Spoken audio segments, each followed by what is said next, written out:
नाज़रीन, पाकिस्तान तहरीक इंसाफ के intra party इंतखाबात पर अब सवालात खड़े हो गए हैं। बैरिस्टर गौहर अली खान बिला मुकाबला चेयरमैन PTI मुंतखब हो गए हैं। चीफ इलेक्शन कमिश्नर नियाजुल्लाह नियाजी के मुताबिक उमर अयूब PTI के बिला मुकाबला मरकजी जनरल सेक्रेटरी मुंतखब हुए, जबकि अली अमीन गंडापुर तहरीक इंसाफ खैबर पख्तूनख्वा और यास्मीन राशिद पंजाब की सदर मुंतखब हो गईं।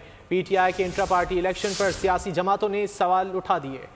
PTI intra party election chairman समेत तमाम अहदेदार बिला मुकाबला मुंतखब। बैरिस्टर गौहर अली खान बिला मुकाबला पाकिस्तान तहरीक इंसाफ के चेयरमैन मुंतखब हो गए। चीफ इलेक्शन कमिश्नर नियाजुल्लाह नियाजी के मुताबिक उमर अयूब PTI के बिला मुकाबला मरकजी जनरल सेक्रेटरी मुंतखब हुए, जबकि अली अमीन गंडापुर तहरीक इंसाफ खैबर पख्तूनख्वा और यास्मीन राशिद पंजाब की सदर मुंतखब हो गयी। बलोचिस्तान के लिए मुनीर अहमद बलोच, जबकि सिंध के लिए हलीम आदिल शेख सदर मुंतखब हो गए। पुलिस की जानिब से PTI इंट्रा पार्टी इलेक्शन के लिए सिक्योरिटी देने का ऐलान किया गया था और SSP ऑपरेशंस ने खुद सिक्योरिटी की निगरानी की। सब्सक्राइब करें और बेल दबाएं ताकि कोई खबर रह न जाए।